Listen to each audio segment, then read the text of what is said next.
This is Defender Radio.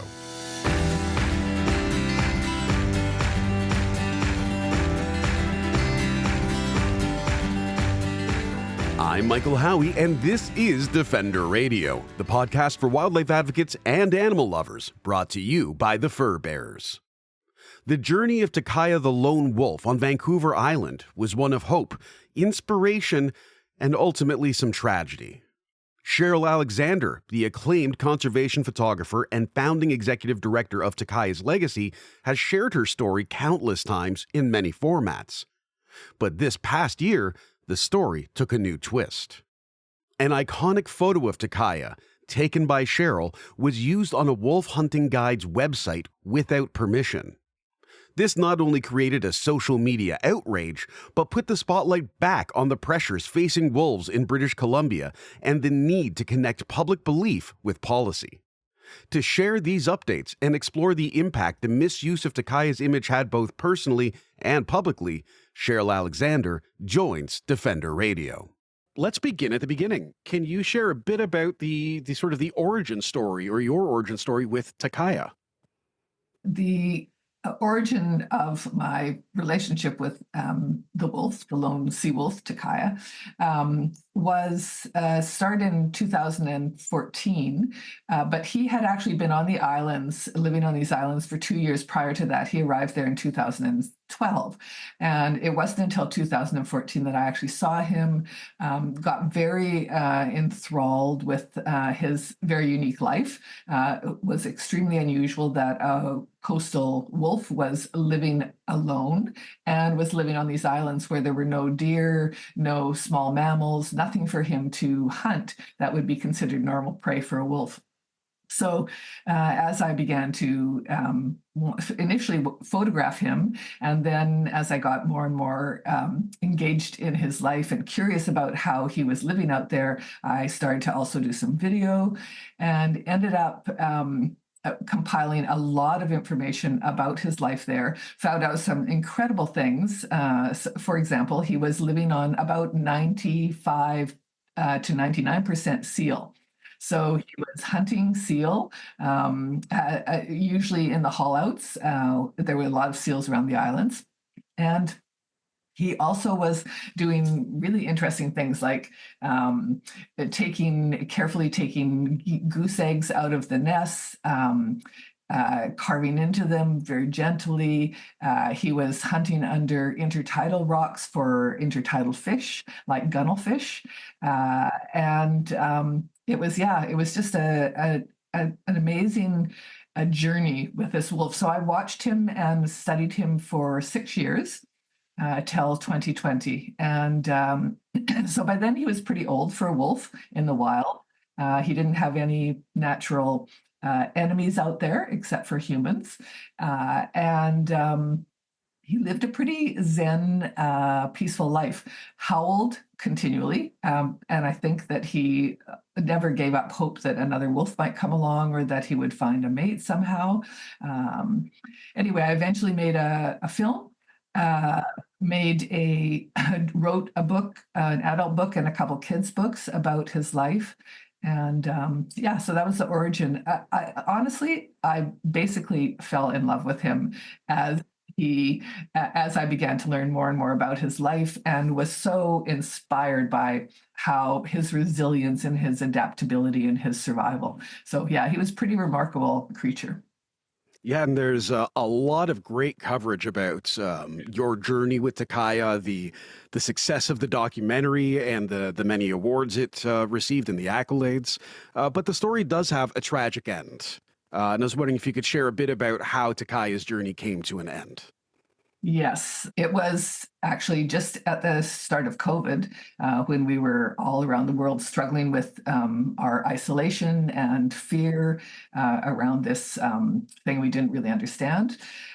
And he ended up leaving the island for some reason. And we'll never know why, actually. There have been a lot of theories proposed. One was that he was hungry. I don't think that is true for a minute. He had lived 8 years on the islands, and he was really healthy. He had tons of food. He knew how to exist out there. Another possibility was that he actually was swept away when he continually swam every day almost between all these islands. It was an archipelago, so there were a number of different islands, and he would cross some fairly strong currented channels in his swimming. And if he had made a mistake and crossed at the wrong time, he may have gotten swept away. And had he been swept toward the city, he would not have been able to swim back. The currents are extremely strong there. So that's a possibility.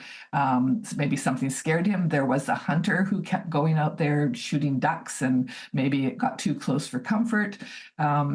Or maybe he finally, after 8 years, decided he would head out looking for a mate, which is also a bit improbable, only because he had been there 8 years and not done that when he was younger. You would think the drive would have been stronger.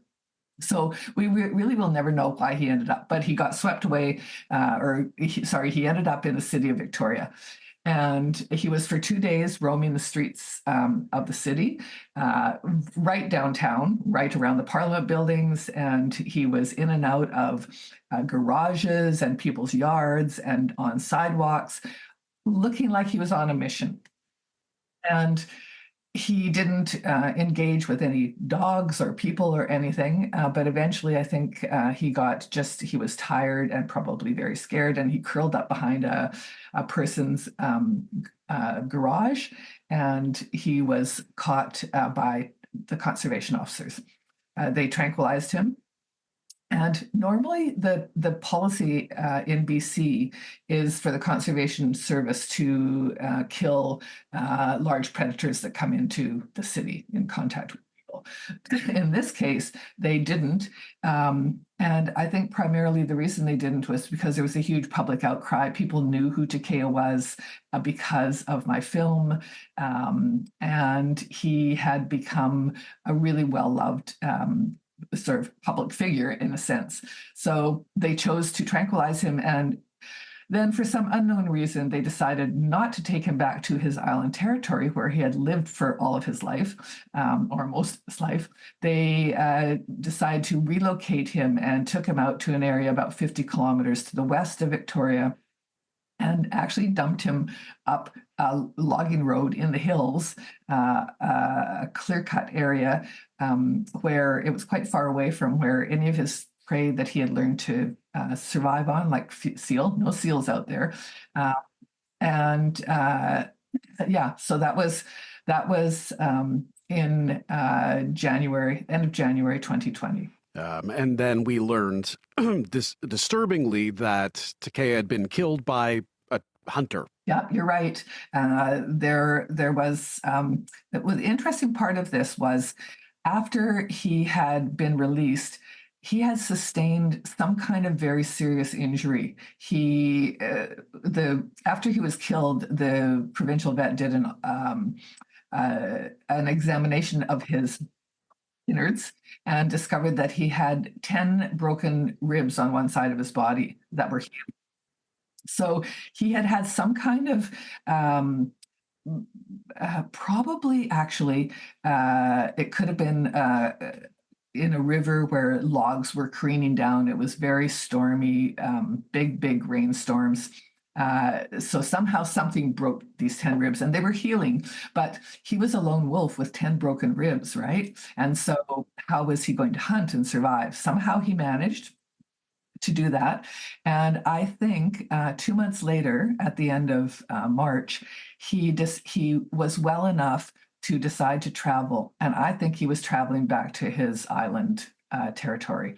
He went about 50 kilometers one direction, probably encountered some wolves that are in that area, and then turned around, went back. And the next day he traveled 50 kilometers in the other direction, both of which would have taken him back toward his island home.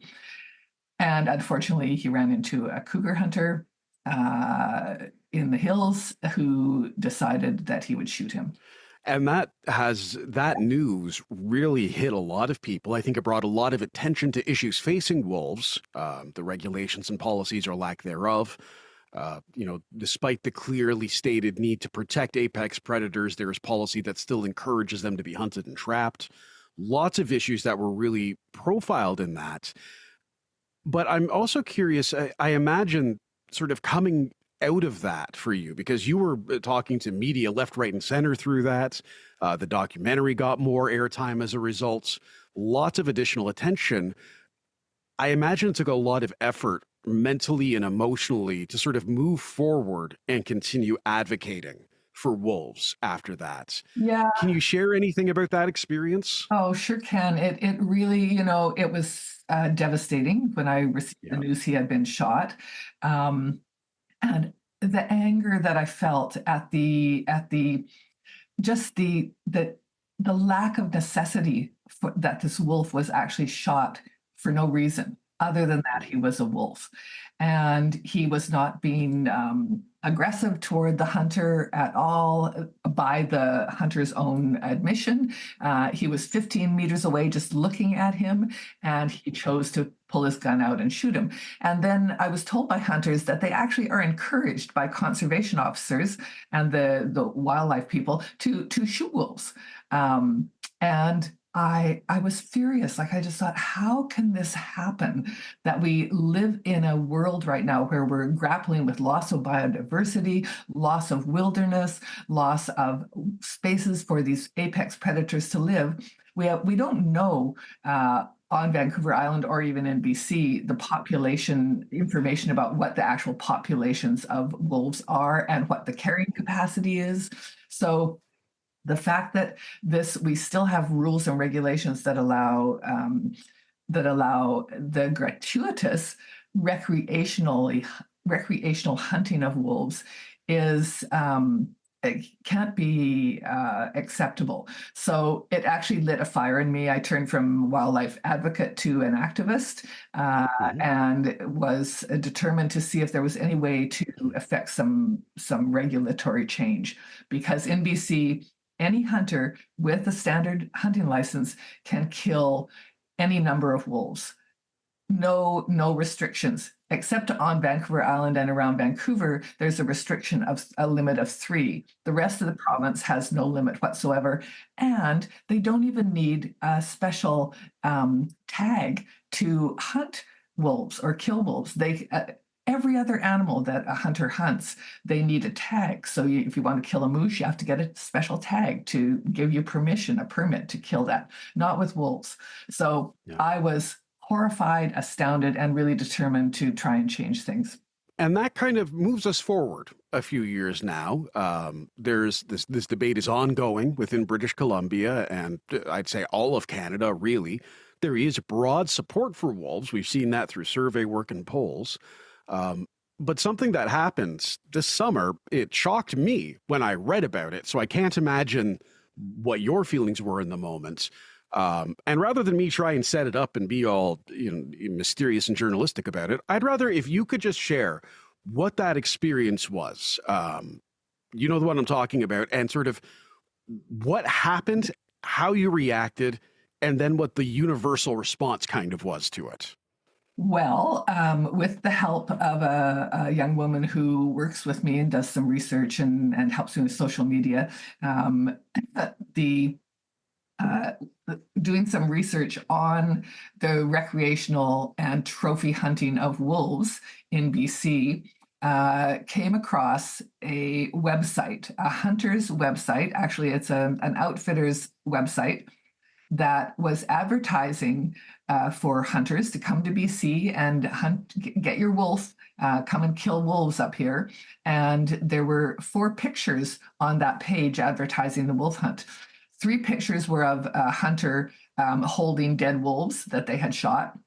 And the 4th one was the iconic picture of Takaya that I had taken and had become really synonymous with his image. It has been used in the film and in books and in articles, and it is, this stunning picture of this wolf looking directly into your eyes. Beautiful picture. And there he was on the hunter's website advertising to come and kill wolves. The antithesis of what that image and what I stand for.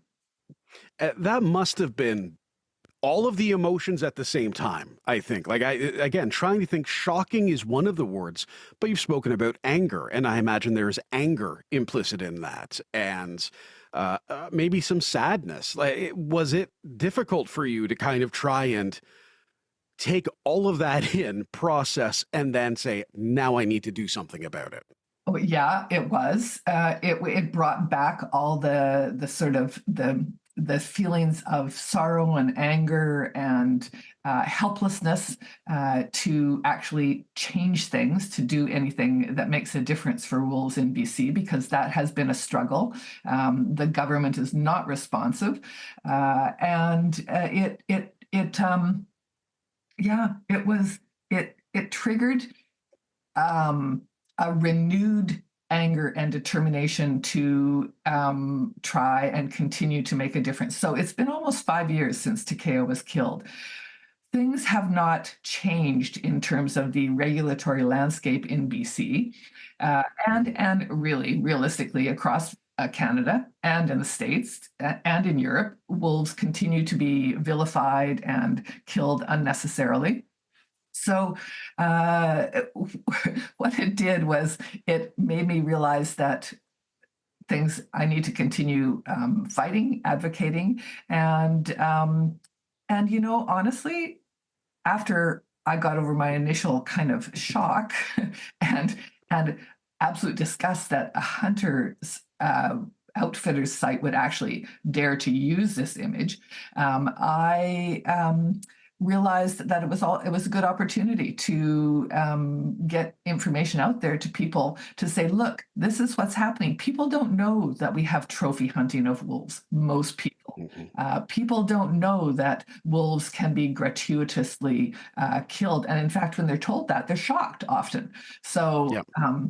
so it seemed like a good opportunity. And that is, in fact, what we did with it. Is I just thought, yeah, I'll talk to anyone, any press about it. I'll talk to radio, to TV. And in fact, I think that it went very far. It was down in the States reported. It was in The Guardian in the UK. It was across Canada. It was on radio. It was on news, TV. And I was glad about that. I did request immediately that the hunters take it down off the site, which they did after about 5 days, I think, and they never independently contacted me, the people who own that. So, it was a one of those negative experiences that had a silver lining. There has been a great deal of coverage on it, and it's fascinating to me from just sort of a general media perspective. Some of the articles speak more about you, Takaya, the experience, and that element of the story, but others then really get into the legalese of it and involve lawyers and stuff. And we're not going to get into that. Neither of us are lawyers, but it is interesting how the media, they found different angles within this story and continue to do it as well. And I think even when you're reading sort of more of a legal brief about what happened, you're finding out that trophy hunting is active, that despite the fact that people in BC love these wolves, a relatively small number of them are going out and killing them, and that the policies allow for this. And like you said, it allows it to be spoken about again. And I imagine it's not easy, though, at times. Were there ways that you were able to kind of, as you dealt with this, hold on to the hope and the goal of having it better for wolves, or do you find it easy to kind of fall into the realistic at times doom and gloom of this subject? Oh, Michael, wow, that's a hard question. I do sometimes fall into the doom and gloom and think, what the frick are we doing? Like, how can this be happening in this day and age? But honestly, the thing that is so gratifying and really buoys me up and helps me continue to do this advocacy activism work for wolves is the shared goal and the support that comes from around the world. And so at the same time as that was happening, I was getting contacted by an artist, a very well-known artist in Germany who had done portraits of Takaya and he sent them to me so that I could use them for raising some funds to help with the fight against the gratuitous killing of wolves. I was contacted by a person who had made a quilt in the States that was triggered by the story of Takaya. I'm almost every day still, and this is 5 years later, I have communications coming to me both on social media and also privately in email about how important it has been for them that I have shared Takaya's story, and that this individual wolf has become an iconic wolf in the fight for the rights of wolves to coexist with us. And honestly, it's those people, and it's that the supportive things that happen around Takaya that keeps me going. It's lovely to hear that you're able to find that hope and even joy at times still through all of it. It's a really wonderful, beautiful thing to be able to hear and share with people. And looking forward into the future, what do you see as your next goals or projects, whether it be specific to Takaya and Takaya's legacy, or general wolves, or generally just Cheryl, the photographer and writer? Yes, I continue to be all of those things. I have been working and quite strongly for the past year on another book, a second book. And this book will be much more a more personal narrative about my experience with the wolf from start to now. And the first book that I did not, I had written it before Takaya had even left the island. I had finished it. So it doesn't include any of the very interesting things and very hard things that happened afterwards, and then the really positive things as Takaya's legacy has global legacy has built. So that's one of my main focuses. I continue to be involved in political advocacy and doing interviews still, and writing articles, and I don't think I'm going to stop. So that's my goal for the next, I don't know, however many years. And I am there continue to be things that arise that put Takaya in the public eye, and I am supportive of whatever those may be. So I'll just carry on with that, and as well, I'm Cheryl, the wildlife photographer. I'm out and about, and I'm documenting whales, and I'm documenting birds, and I just love being in the wild and the wilderness. So this accident I've had has slowed me down temporarily, but maybe it gives me some time to edit some of the millions of photos that I've never gotten back to editing over the past, how many years. So that's where I'm at. Awesome. And I think something I just like to wrap on for anyone who has not done this yet. I know many people are aware of Takaya's legacy. Many people are aware of the political actions and advocacy opportunities. One of the things I strongly encourage everyone to do is go to takayaslegacy.com and click on the tributes section, because this is something that to me speaks to the impacts broadly, is the amount of and different types of art people have created directly about Takaya, inspired by Takaya. And it is a really lovely tribute that's going to continue to live on this website, I think. And for so many people, it's a warm feeling. If you ever need that warm feeling and you're thinking about wolves and Takaya, check that out, takayaslegacy.com and the tribute section.